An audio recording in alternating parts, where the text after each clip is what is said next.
December 1944. Here, in the heart of the Ardennes in northern France, was one of the bloodiest battles of the Second World War. A few days before Christmas, 500,000 Germans prepared to attack Allied forces stationed here with overwhelming force.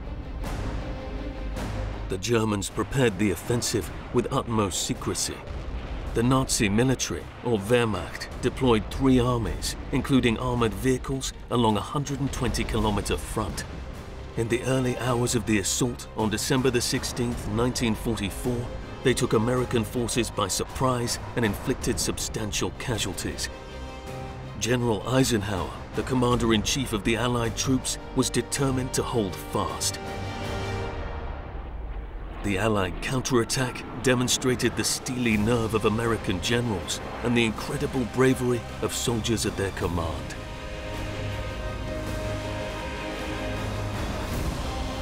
As a journalist and historian, I wanted to know what had actually happened in Ardennes in the winter of 1944.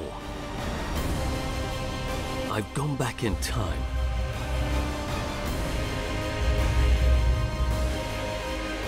I have collected testimony. Dietrich a répondu, les prisonniers, vous savez ce que vous devez en faire.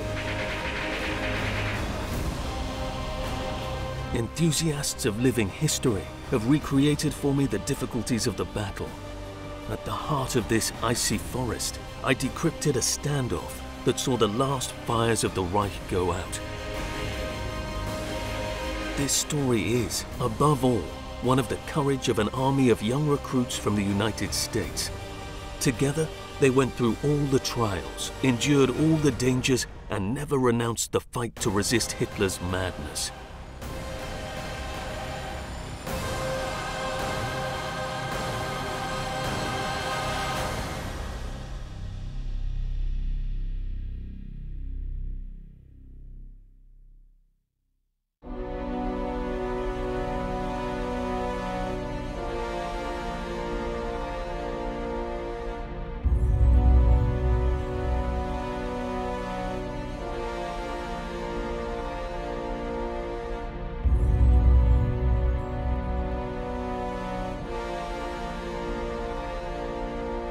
December 16th, 1944, 5:30 in the morning.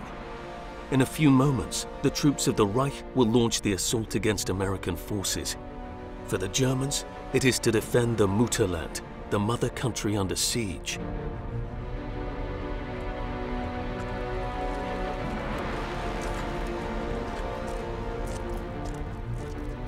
On the Western Front, after the final breakthrough in Normandy, France has been liberated, but some ports still remain in the hands of the Germans. By September 1944, the Allies have crossed the Ardennes and reached the borders of the Reich. Hitler's troops are cornered. The Siegfried Line, which extends over 1,300 kilometers from Holland to the Swiss border, has even been crossed in several places. On the Eastern Front, the Red Army has seized Belarus, Ukraine, Crimea, and part of Poland. Since August 1944, Hitler has had only one obsession: take the initiative and thwart the US military's advance. He wants to hit fast and hard. He tries to force the Allies to negotiate separate peace accords so he can regroup his forces and send them east to defeat the Red Army.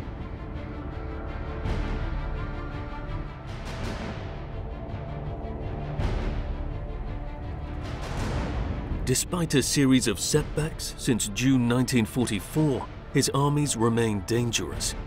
Nazi war production continues, with many armored vehicles leaving the production lines.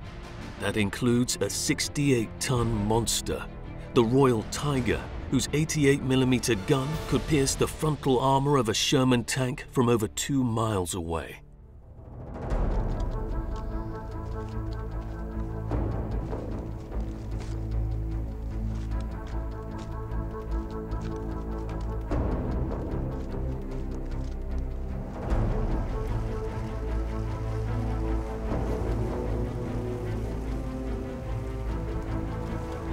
A pulmonologist in the Namur region, Richard Frognier, has written several articles on the Battle of the Bulge.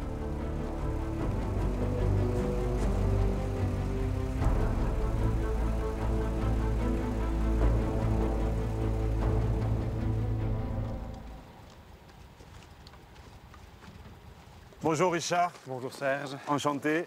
Voilà. Quelle est la situation stratégique des Allemands à la veille de l'offensive des Ardennes? Clairement, le Reich est encerclé. À l'est, la campagne d'été a été fulgurante. Les troupes soviétiques ont avancé de plusieurs centaines de kilomètres, sont fatiguées, le matériel abîmé, les lignes de communication et d'approvisionnement s'allongent. Et il faut faire une pause devant Varsovie. À l'ouest, on a un peu un scénario qui est similaire. Depuis la fin de la campagne de Normandie et la campagne de France qui a été fulgurante, les lignes de ravitaillement se sont allongées. Bien que les troupes britanniques viennent de prendre le port belge d'Anvers, qui a été largement détruit et pas utilisable, les lignes d'approvisionnement sont très longues et il faut aussi faire un stop sur les frontières du Reich. For the Allies, the lack of supplies is becoming a crucial challenge. Thousands of vehicles run the shuttle from the Normandy beaches, including a typical truck from that period, the GMC, which will remain in service in many armies until the 1990s. In early October 1944, the Allies suspend almost all their offensive operations to replenish their stocks of food, ammunition, and gasoline. The Anglo-American forces are exhausted since their landing in Normandy and need time to recover.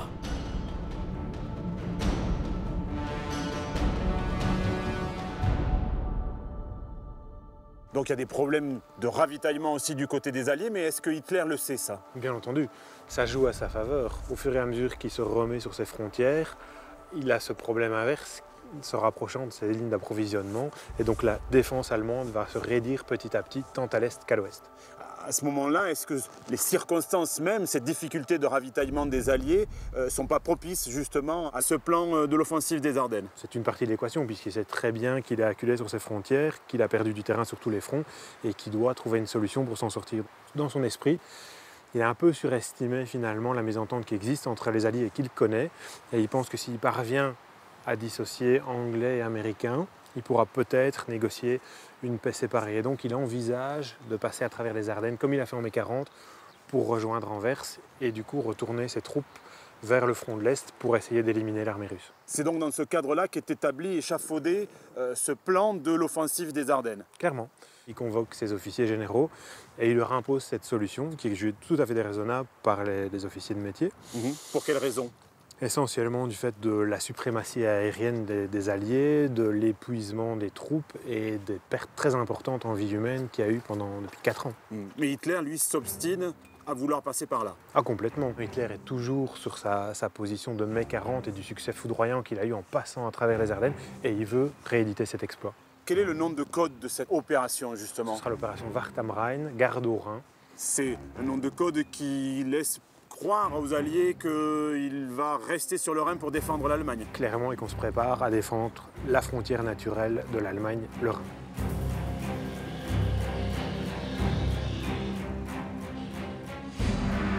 The Germans plan their assault on 3 axes. In the north, the 6th SS Panzer Army provides the main thrust.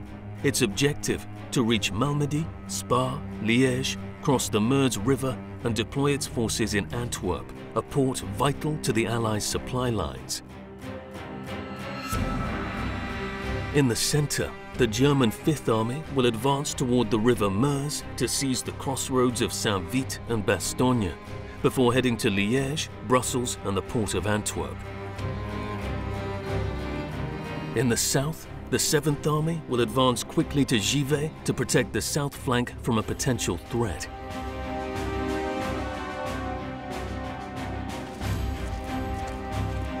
"240,000 men are ready to attack. They are motivated, ready to defend the besieged Reich.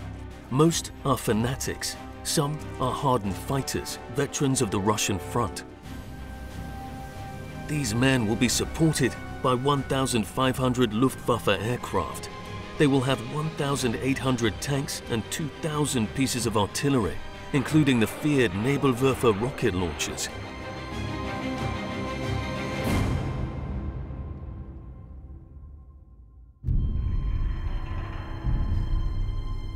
In the forest of the Belgian Ardennes, the Americans are unaware that this formidable force is preparing to strike.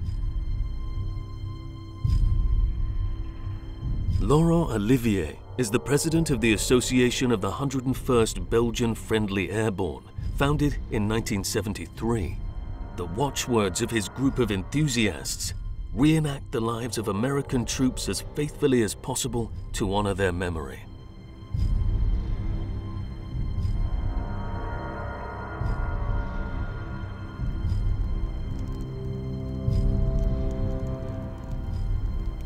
Laurent, à la veille du 16 décembre et de l'offensive, quels sont les effectifs américains dans le secteur? À la veille de l'attaque initiale, on compte 5 divisions, soit environ 75 000 hommes. Il y a parmi eux des vétérans, mais aussi beaucoup de jeunes recrues. Et le secteur est considéré comme très calme par le haut commandement. Mais est-ce que ce sont des troupes qui sont prêtes au combat? Non, pas vraiment. Noël approche et les hommes pensent plutôt à fêter Noël avec leurs camarades. Et certains commencent même à penser que la guerre va se terminer, ils pourront rentrer chez eux, fêter ça avec leur famille. Donc, d'une certaine manière, l'offensive est une véritable surprise. L'offensive est une surprise totale. L'attaque allemande est agressive. Elle est précédée d'un bombardement intensif sur les premières lignes et sur leurs arrières. C'est le chaos? C'est le chaos dans les premiers moments de l'attaque, absolument. Les premières lignes cèdent rapidement, mais ensuite les Américains se ressaisissent, ce qui permet de ralentir dans certains endroits considérablement l'avance allemande pour permettre aux réserves divisionnaires d'établir une deuxième ligne de défense, ce qui permettra par la suite d'acheminer des renforts qui viendront de plus loin.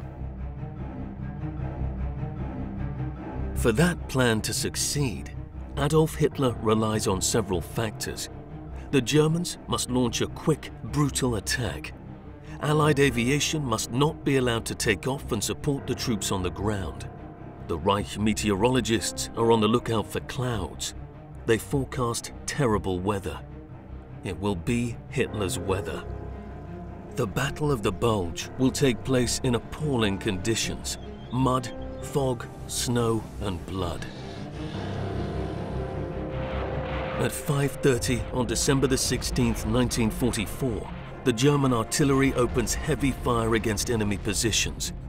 Even if the American batteries respond immediately, on the ground, the GIs are seized by fear. In record time, from 20 to 90 minutes, they abandon their posts. The German forces are on the move. The countdown is on. The Reich soldiers have 3 days to reach the Meuse. The tanks are at the forefront of the offensive. Among the deployed equipment is a formidable tank fighter, the Jagdpanzer, which had fought in Normandy and on the Russian front.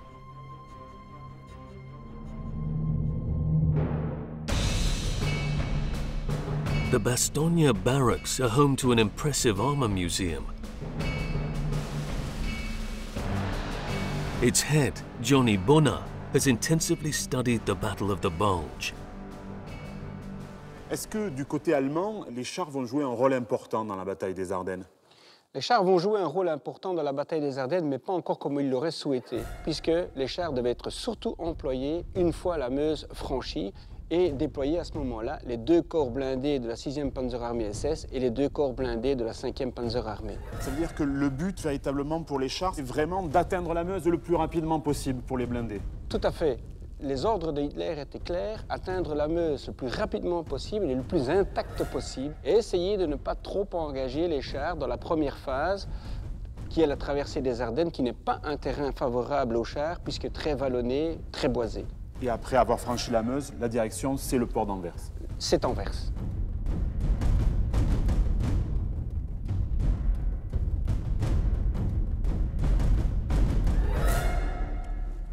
Dès le début de l'offensive, comment se passe l'avancée des blindés allemands?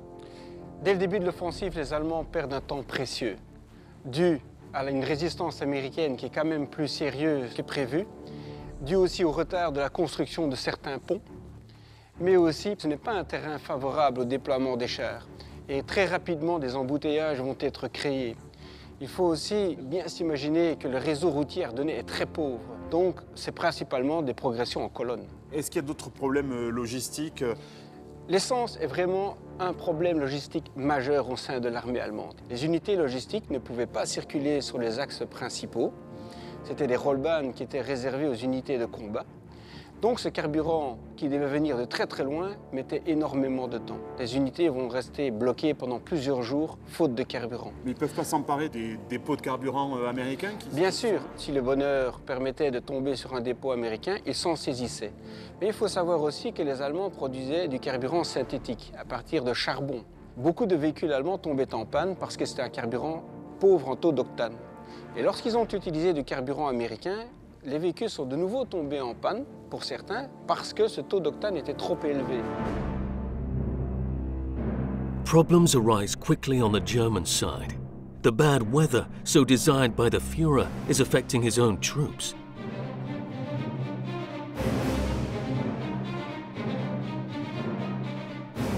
At dawn on December the 17th, 800 German paratroopers jump from 120 transport planes, the famous Junkers 52. But this effort, called Operation Stürzer, is a total disaster because of the snowstorm. 70% of German soldiers land behind their own lines. The rest are dispersed over several kilometers, isolated and exhausted. They will, for the most part, be imprisoned by the Allies. Despite this setback, the troops of the Reich remain motivated and continue their advance. After the initial German assault, Allied troops retreat in some places but resist in others. German infantry and tanks advance rapidly along the three axes defined by the command. They are now on their way to Bastogne, Saint-Vith and Malmedy.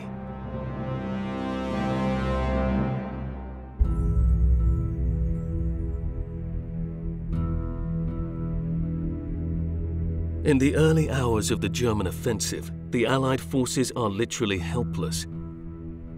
Adolf Hitler gloats. He's winning the game.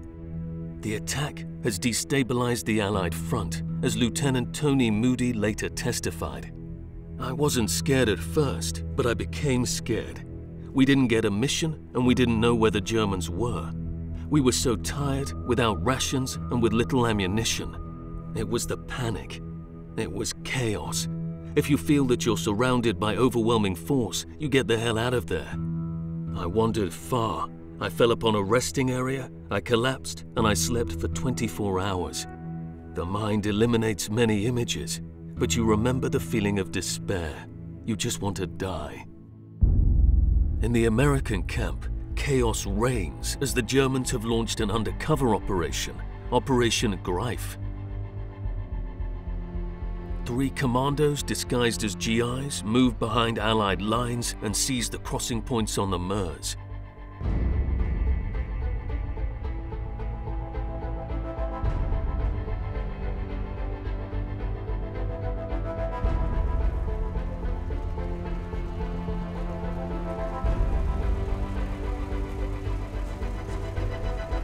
Comment les Américains ont-ils réussi à contrecarrer les opérations d'infiltration des Allemands?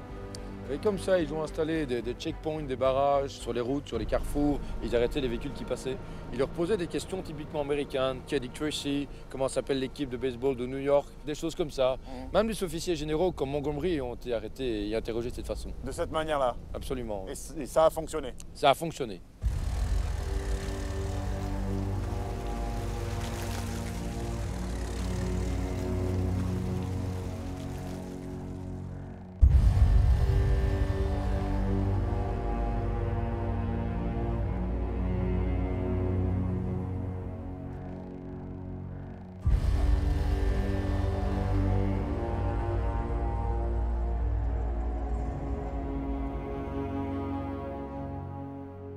After the horror of the bombing and the fall of the outposts, the Americans begin to organize a counterattack.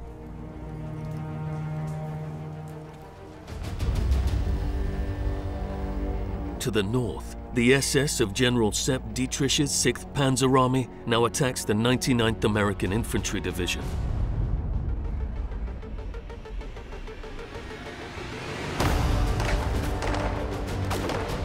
For these young recruits, these rookies without real battle experience, it's a cruel surprise.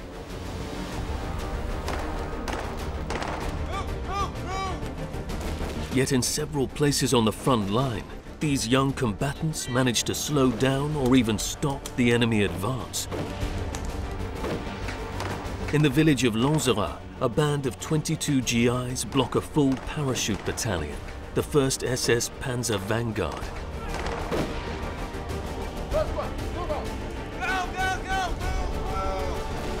Elsewhere, the American units are fighting until their ammunition runs out. Their fierce resistance allows the first reinforcements to move in to re-establish the battered defensive lines. This frustrates SS General Josef Dietrich's hopes of pushing aside Allied opposition and reaching the Meuse.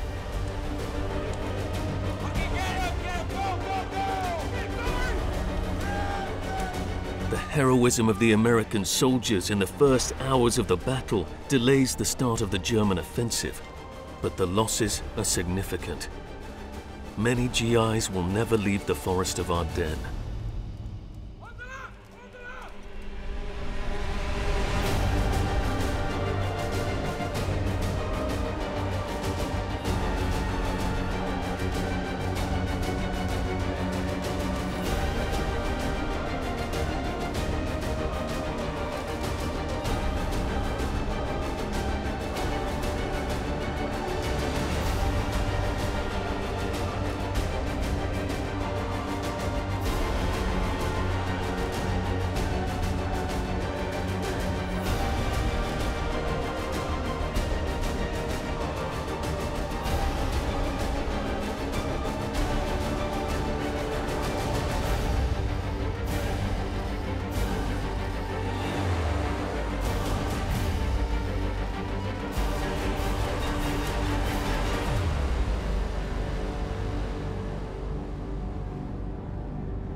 The Germans are ready to do anything to win this decisive battle. The SS in particular has only one obsession: to move forward, killing everything they encounter in their path. Allied soldiers, of course, but also civilians and prisoners.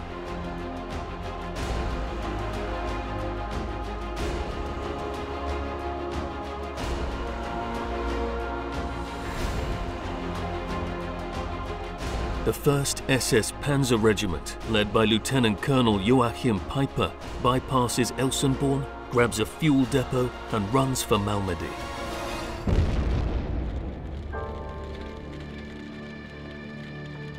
It is there, at the crossroads of Baugniet, that these advancing troops surprise an American column. As in many areas of the front, their jeeps and trucks are immediately destroyed. The GIs are forced to hide in the surrounding ditches.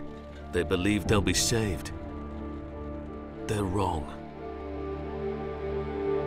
Located on the road to Malmedy, the small village of La Glaise witnesses the advance of Peiper's tanks. Gérard Grégoire was 17 years old in December 1944. Today, at 88 years old, he still remembers all the details of the battle, including the most morbid. Que s'est-il passé très exactement au carrefour de Baugniet? Les Américains étaient donc là, dans ce fossé. Je suppose que les Allemands sont arrivés sur eux. Ben oui, l'avant-garde allemande est arrivée avec 2 panthères et la 10e compagnie de semi-chenillés. Et là, une partie de cette compagnie s'est arrêtée a commencé à rassembler les prisonniers. Les hommes étaient rassemblés dans la prairie. Ils étaient debout comme ça et il est arrivé 3 semi-chenillés et qui, à coups de mitrailleuse, feu croisé, ont commencé à les abattre. Après leur mitraillade, quand ils ont jugé qu'ils avaient assez mitraillé, ils ont continué, ils ont pris la route vers Ligneville. Et les corps sont restés dans le pré, je suppose? Ah oui, les corps sont restés dans le pré. Alors, on a eu la neige, et c'est seulement en janvier que la compagnie C du 291e bataillon de génie de combat sont allés relever les corps et les numéroter. Ils avaient pris des détecteurs de mines, hein, parce que les corps étaient à moitié ensevelis dans la neige. In one of the battle's most notorious incidents, Piper's SS Army captured some 150 Americans near the town of Malmedy. 84 were executed on the spot. Those who managed to flee brought news of the killings, which spread through Allied lines.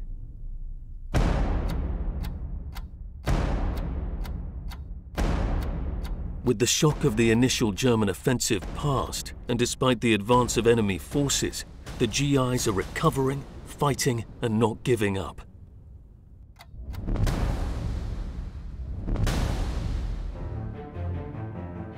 In the north, Joachim Piper's Panzer SS crosses Stavelot.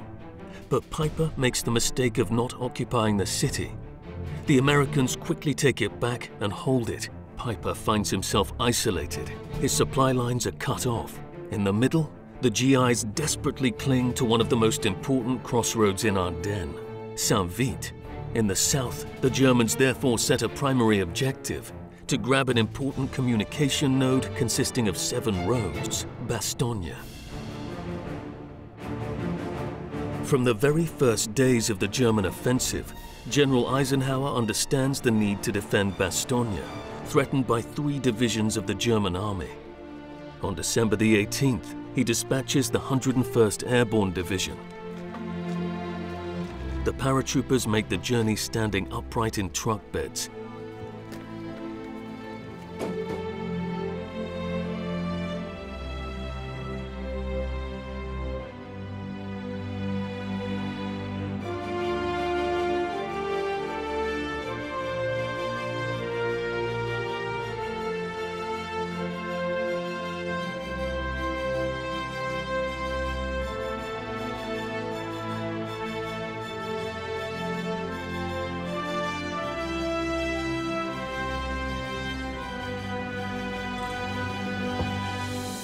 Au moment où les gars de la 101e arrivent ici, les conditions sont effroyables. Ils ont eu des conditions de transport très éprouvantes.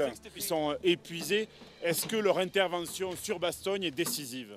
Oui, pour les Américains, c'est une course contre la montre. Les Allemands savent qu'Eisenhower va mobiliser ses réserves, mais imagine que ça va prendre environ 3 jours. Quand la 101e arrive à Bastogne, le 19 décembre, la ville est défendue par environ 3000 hommes. C'est très peu donc. C'est très peu, et il y a urgence. À 1 heure près, la ville tombait. Ça veut dire qu'à 1 heure près, véritablement, si les hommes de la 101e n'étaient pas arrivés, la ville tombait aux mains des Allemands. Absolument. On December the 19th and 20th, the paratroopers of the 101st Airborne Division, supported by the 10th Armored Division, engaged the German 2nd Panzer Division on the outskirts of Bastogne. They destroy 30 enemy tanks and kill or wound 500 to 1,000 men.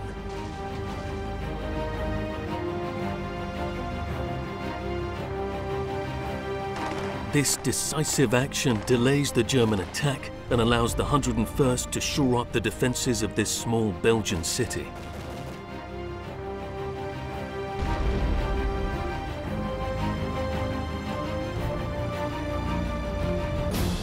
Laurent, quelles sont les conditions de combat pour les gars de la 101e ici tout autour de Bastogne?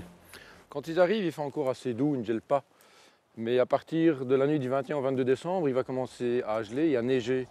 Et au fur et à mesure des jours et des semaines qui viennent, les conditions météorologiques vont devenir terribles. À la mi-janvier, il fera entre moins 15 et moins 20 degrés. Et ils possèdent l'équipement pour faire face à ce grand froid? Ils ont de l'équipement prévu pour du temps froid, mais pas pour un temps extrêmement hivernal comme celui-là. Donc ça a dû être l'enfer pour eux? Ça a dû être l'enfer pour eux. Il y a eu beaucoup de gens qui ont souffert d'engelures, par exemple. Et en termes de ravitaillement et de munitions? Ça a aussi été assez difficile pour eux. Ils ne sont pas équipés quand ils partent de Mourmelon pour venir sur Bastogne. Ils ont juste ce qu'ils ont sur eux et au niveau munitions, pareil. Juste le basic load. Et les munitions et le ravitaillement arrivent quand même jusqu'ici? À partir du 21 décembre, ils sont encerclés. Donc ils vont commencer à manquer de munitions et de ravitaillement et d'eau également. Et quel est leur état d'esprit à ce moment-là? C'est la 101e Airborne, ce sont des parachutistes américains. C'est l'élite de l'armée américaine. Ce sont des combattants. Ils sont ici, ils n'ont peur de rien. Ils ne se sentiront jamais en danger, même quand ils seront encerclés pendant plusieurs jours. Finalement, les aigles hurlants de la 101e ne vont pas faillir à leur réputation. Non, pas du tout. The arrival of Allied reinforcements in Bastogne slows down and disrupts the German advance. But the situation remains precarious. Since the initial German assault on December the 16th, the Allies have struggled to defend themselves. They must now counterattack. At Verdun on December the 19th, 1944, Eisenhower brings together the main Allied leaders and American generals Bradley and Patton.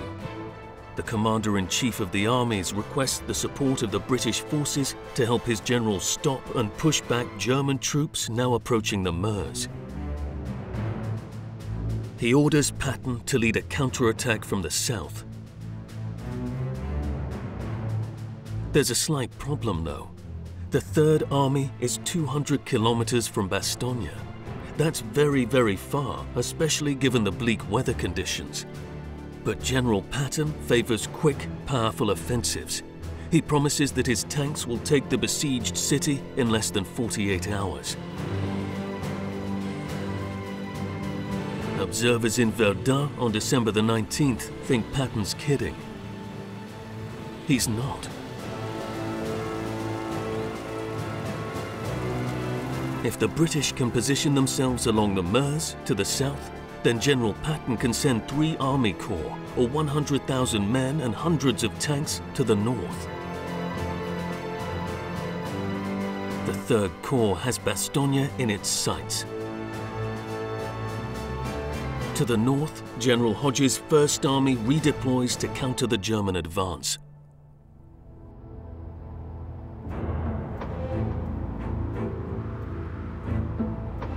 Patton's men start their impossible race against the clock. Snow, ice, mud, the roads in Ardennes are virtually impassable. Sherman tanks skate, slide, sometimes end up in ditches. This is no longer a tactical progression, it's a bobsleigh ride. The counter-offensive is in danger of bogging down.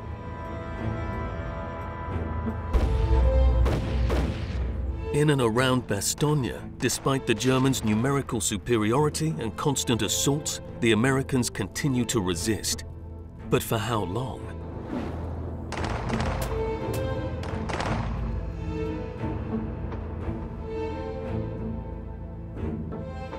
Richard, quelle est la situation ici à Bastogne le 20 décembre 1944? Donc le 20 décembre 1944, on est vraiment dans la phase d'encerclement de la bataille. Il y a des combats courage au nord et à l'est de la ville, sur l'axe Oufali-Bastogne, sur la route qui vient de Clairvaux et la route qui vient de Vils. Et la ville est soumise au bombardement allemand? Pas encore. Donc les combats sont vraiment pour la prise de la ville et actuellement on ne bombarde pas encore Bastogne. Mais la ville va être bombardée? Elle va être bombardée intensément. De fait, on retrouve encore actuellement des stigmates et on peut voir ici, notamment sur cette grille qui est tout à fait d'époque et ce mur qui est d'époque, on voit encore la trace et l'impact des impacts de shrapnel qui sont venus se figer sur le métal et sur la pierre aussi d'ailleurs. Et quel est l'état des troupes américaines dans la ville? Quelle est l'ambiance? L'ambiance est fébrile. Donc ici, il faut s'imaginer que la ville n'est pas très grande. Les troupes qui refluent, les troupes qui arrivent, les unités d'artillerie qui se déplacent dans la ville pour se positionner, font qu'il y a ici une multitude d'engorgements dans les voies principales de la ville et on a des troupes américaines et des véhicules un peu partout. La ville est quasiment en état de siège. Quasiment. D'ailleurs, l'axe qui va vers nos châteaux sera fermé en fin d'après-midi par les troupes allemandes qui poursuivent leur manœuvre d'encerclement vers le nord.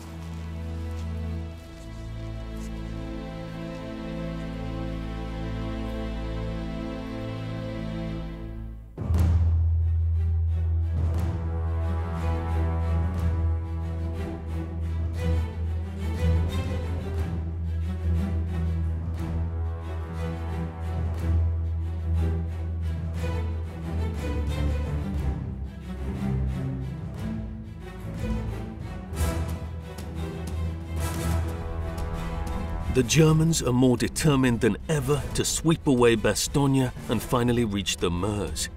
The 7 roads leading to the city are now cut off.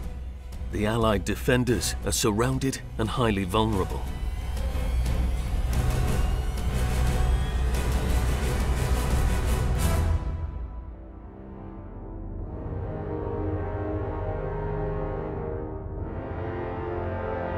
The American troops have also begun to run out of supplies and ammunition.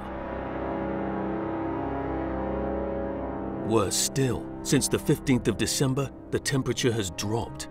The nights begin to freeze. On the front line, the men sleep outside in holes dug in the ice. Frostbite causes as much damage as war wounds. There's no hope from the sky. Poor weather conditions prevent all supplies by air.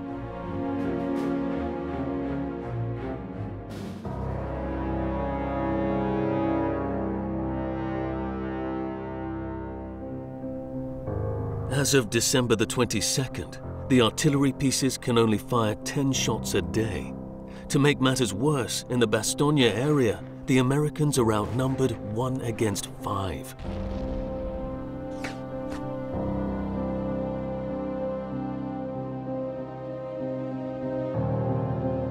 Some woods surrounding Bastogne still bear the scars of the fighting. Walking around here is like going back in time. I'm diving into the heart of the battlefield.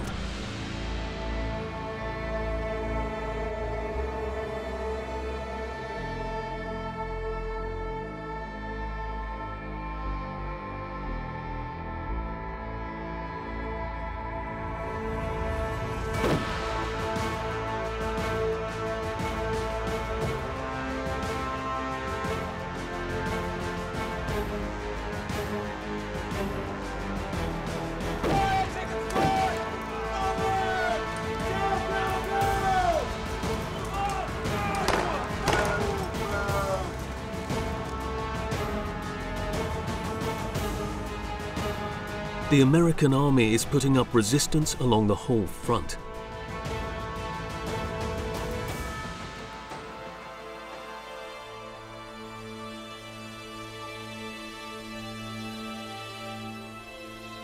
Some wounded refuse to leave their comrades, others flee hospitals to join their units. The fighting is more and more violent, sometimes ending in close combat.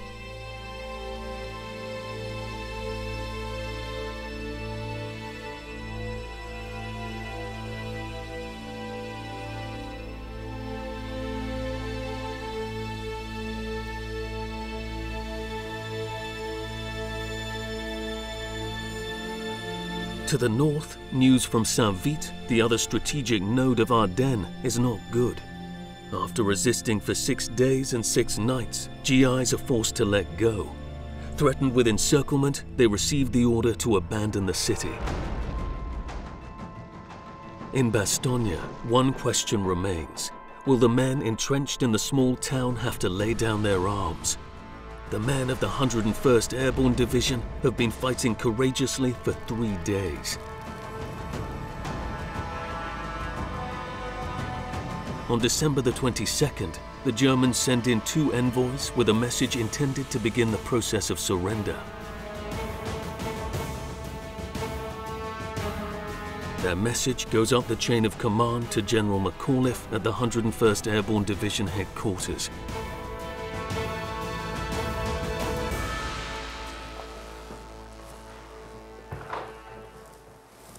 C'est donc ici que se trouvait le poste de commandement de la 101e division aéroportée. C'est dans ces caves que les cellules principales du QG divisionnaire de la 101e division aéroportée se sont installées lors de la phase de la bataille des Ardennes, bataille de Bastogne.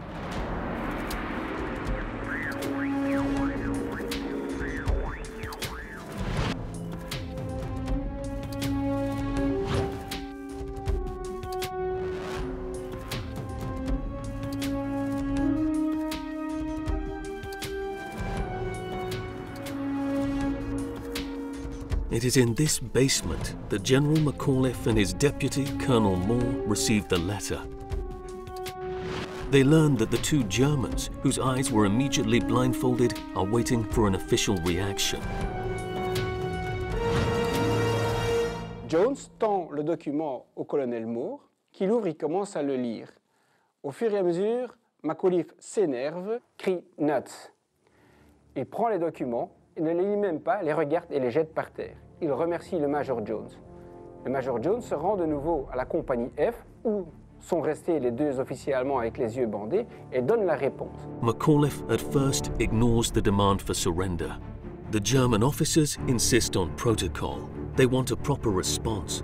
McAuliffe entrusts Colonel Harper to give his answer. Les Allemands ne comprennent pas le mot nuts qui est un argot et disent est-ce que c'est positif ou négatif?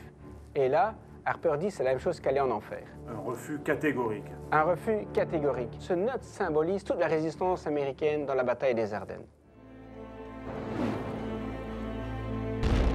While McAuliffe holds his ground, Adolf Hitler's plan is still a long way from being achieved. By December the 22nd, the Reich forces should have already reached Antwerp and its port facilities. The Führer's bad weather is holding his own troops back. Thick fog, cold, snow, ice, rain and mud block any large-scale attack. On December the 25th, 1944, the Germans reached the furthest point of their advance, but Hitler still refuses to stop the offensive. On December the 27th, the German forces shift their objective. If the Meuse is not reached, Bastogne must be destroyed at all costs.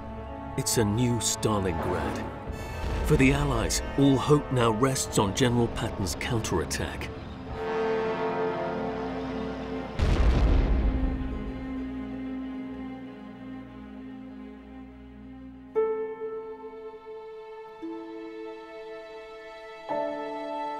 A few weeks before, with his armored vehicles struggling to advance on icy roads, General Patton implored the men of the Third Army to pray for good weather.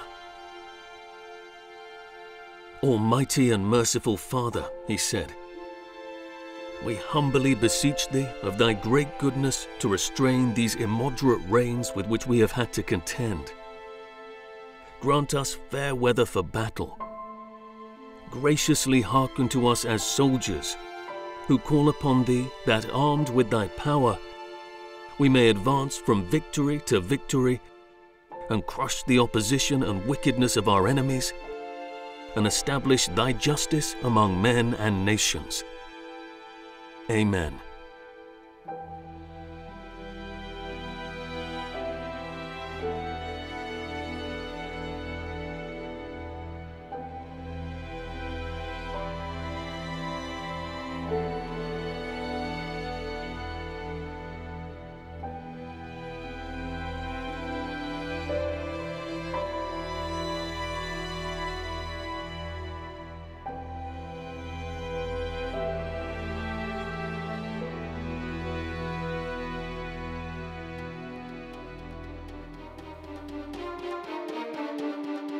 While Patton did not expect a miracle, the weather does improve. A versatile and robust transport aircraft, the Douglas C-47, can now finally fly.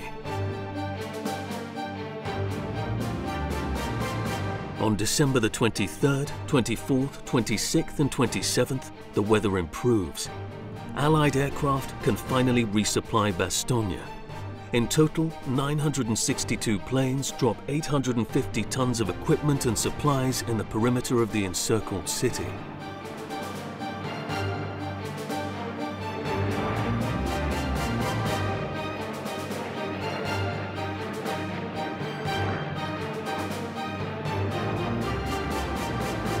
Americans can now also bomb enemy positions and harass German units from the air. The pilots are having the time of their lives. The Reich troops will never cross the Meuse. 100 kilometers from their starting line and 6 kilometers from the Meuse, the German offense has stalled. To the north, Joachim Peiper's armored column is finally halted and surrounded. In the center, the tanks of the German breakthrough are destroyed in sight of Dinant. In the south, Patton's men are getting closer to Bastogne. The encirclement is finally broken on December the 26th, 1944.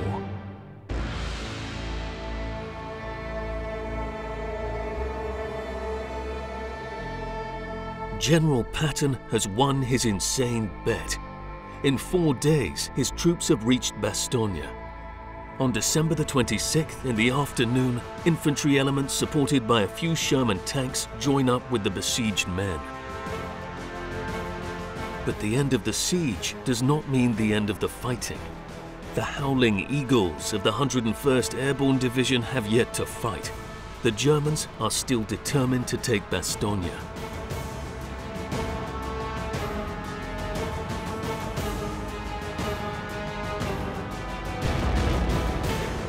On December the 30th, the German artillery lets loose. The fighting around the town heats up, but these final attacks fail. Worse still, stretched over tens of kilometers, the German armored columns have now run out of fuel. The Allied Air Force pounds them one after the other. But Hitler, sick, paranoid, plunging into a destructive madness, is no longer listening to those around him. He won't give up.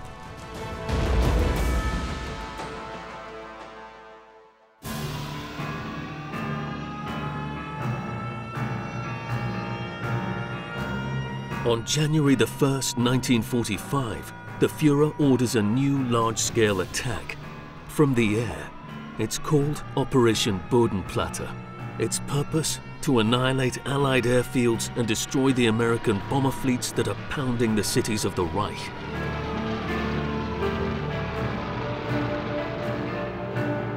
The attack is mainly carried out by the fighter aircraft Messerschmitt Bf-109 and Focke-Wulf Fw-190. It is during this operation that the first jet planes are used in combat, the Messerschmitt Me-262 fighter bombers. All Reich airmen have been mobilized, from elite pilots to the newly trained.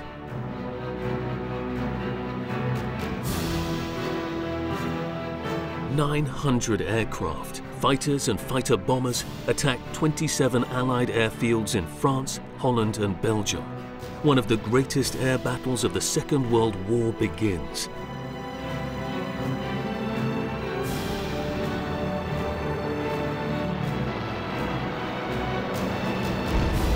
German planes fly low to avoid detection by Allied radar. In just a few hours, almost 200 fighter aircraft, Allied military bombers and transporters are destroyed on the ground. Ironically, the secrecy surrounding Operation Bodenplatte has dramatic consequences. The German air defense, the Flak, has not been informed of the attack, and 100 German aircraft are destroyed in flight by their own air defenses. Operation Bodenplatte is a real calamity for a dying Luftwaffe. 237 pilots are lost who can never be replaced. The Reich is no longer able to defend its airspace.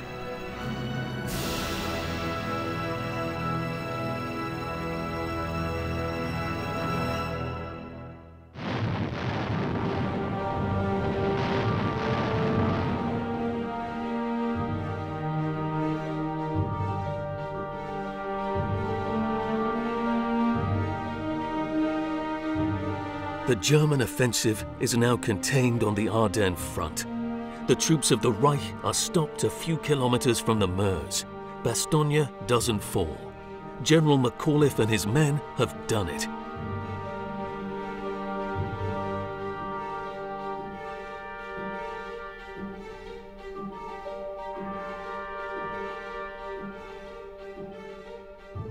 Mon commandant, une fois que l'encerclement de Bastogne est brisé, les Américains vont pouvoir lancer la contre-offensive.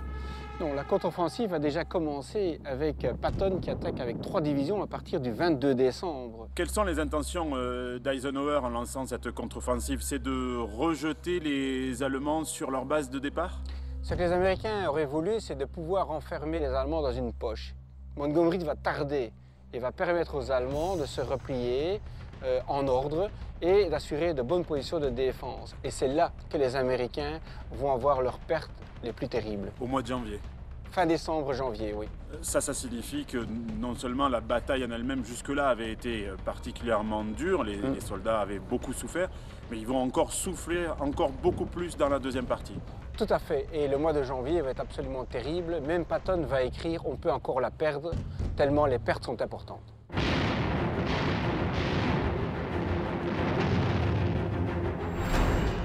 On January the 8th, Allied troops to the north and south are now only 20 kilometers apart. On January the 15th, Patton sends reconnaissance units beyond the German lines to join the First Army. The German line is permanently cut in two.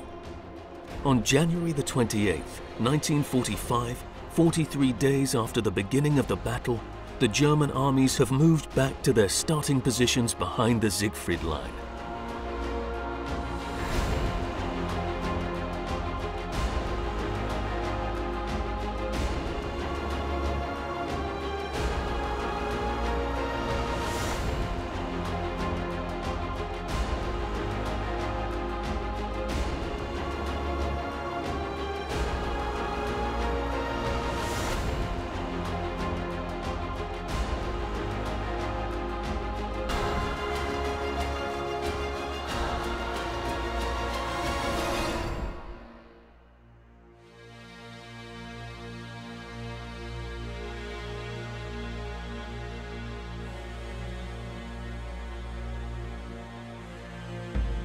The Battle of the Bulge has been one of the most ferocious confrontations in World War II. On the evening of January the 28th, 1945, the American losses amounted to over 75,000 men killed, wounded, imprisoned, or missing.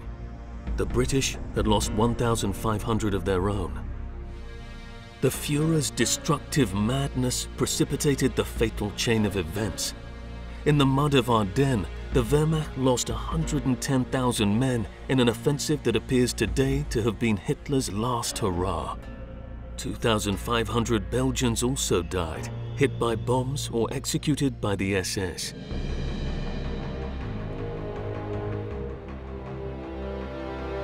The incredible tenacity of American soldiers, first between Montjoie and Saint-Vith, then Bastogne, allowed the Allies to resist the offensive and to win victory in the Belgian Ardennes and in the Grand Duchy of Luxembourg.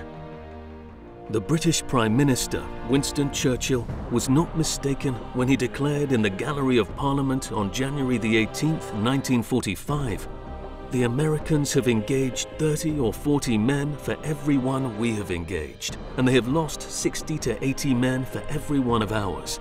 It is undoubtedly the greatest American battle of the war and will, I believe, be regarded as an ever-famous American victory."